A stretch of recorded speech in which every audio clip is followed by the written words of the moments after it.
Hello everyone, I'm Yehua. After buying pork and bringing it home, you usually stir-fry it, right? Today I'll teach you a simple and delicious method to make it even better. Following this method, the pork slices will turn out tender, smooth, and retain their nutrients. The sauce is especially tangy and appetizing. After trying it, your whole family will praise you as a top chef. First, prepare a piece of fresh pork and wash it clean.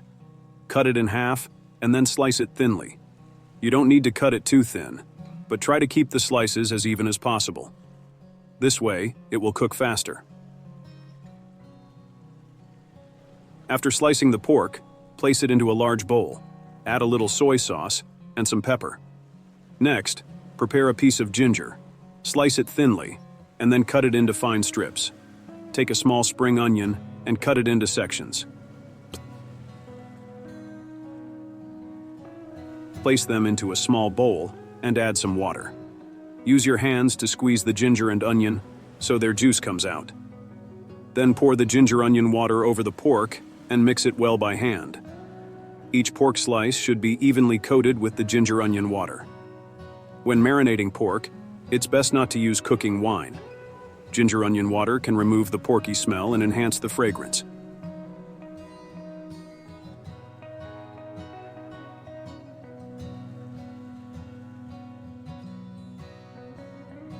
Now, add a spoonful of sweet potato starch into a bowl, add some water, and stir until the starch is dissolved. The mixture should look like a thick paste, as shown in the video. Pour the starch mixture over the pork and mix it again, ensuring each pork slice is well coated with the starch. After that, set it aside to marinate.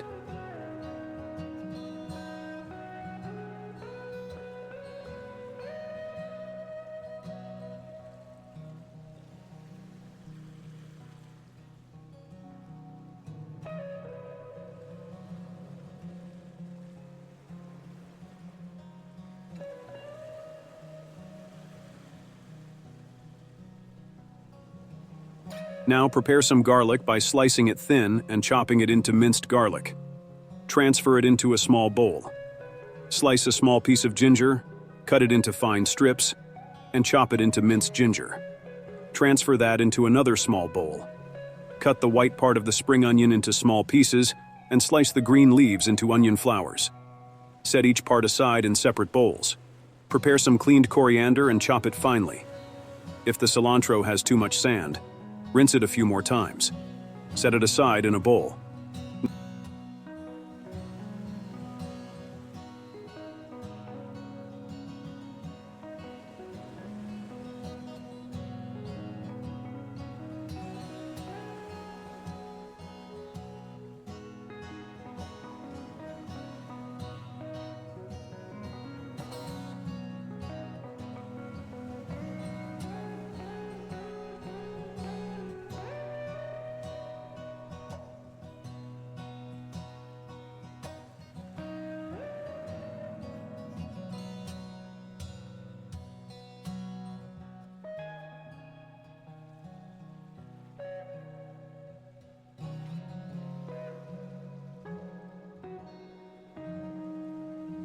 Now prepare some enoki mushrooms.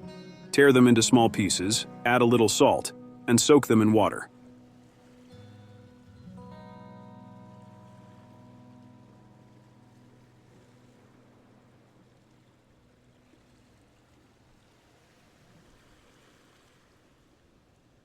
After cleaning the enoki mushrooms, squeeze out the excess water and place them onto a plate.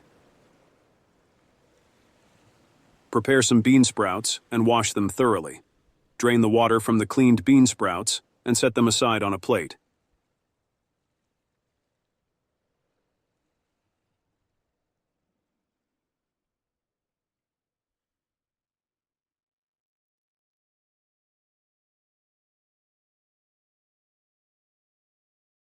In a pot, add some cooking oil. Once it's hot, stir-fry the ginger, garlic, and spring onion until fragrant.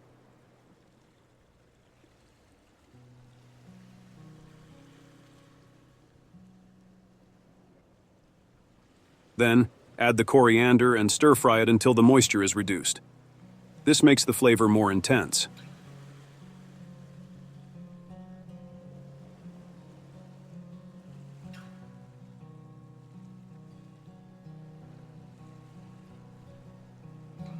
After stir-frying, pour in a generous amount of water and add a little soy sauce and stock powder.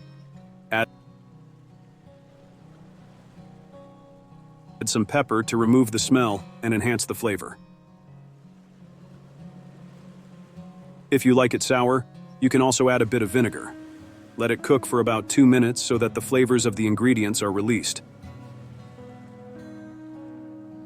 Then, add the bean sprouts and enoki mushrooms.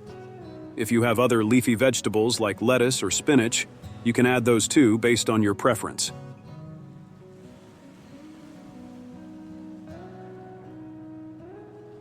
Once the vegetables are cooked, use a slotted spoon to remove them, draining off the excess water, and set them aside in a bowl. Next, reduce the heat to low and gently place the marinated pork slices into the pot one by one. Don't stir them immediately, or the starch will fall off. Once the slices have firmed up a bit, gently push them with a spatula. Cooking the pork on low heat ensures that the slices remain tender and smooth. Once the pork slices float to the top, you can scoop them out and transfer them into a large bowl. Don't overcook them, as that will make them tough. Now pour the broth into the bowl, add some minced garlic, chili oil for spiciness, and Sichuan pepper if you like it numbing. Finally, drizzle some hot oil over the top to release the fragrance, and sprinkle some fresh onion flowers to finish. And there you have it, a very simple, delicious pork soup dish. The pork slices are coated in a transparent layer of sweet potato starch, locking in both nutrients and moisture, making them incredibly tender. The added vegetables remain crisp, creating a perfectly balanced dish that's both nutritious and tasty. If you think this recipe is good, be sure to save it and give it a try. If you enjoyed my video, don't forget to like, follow, comment, and share. See you in the next video, and thank you for your support.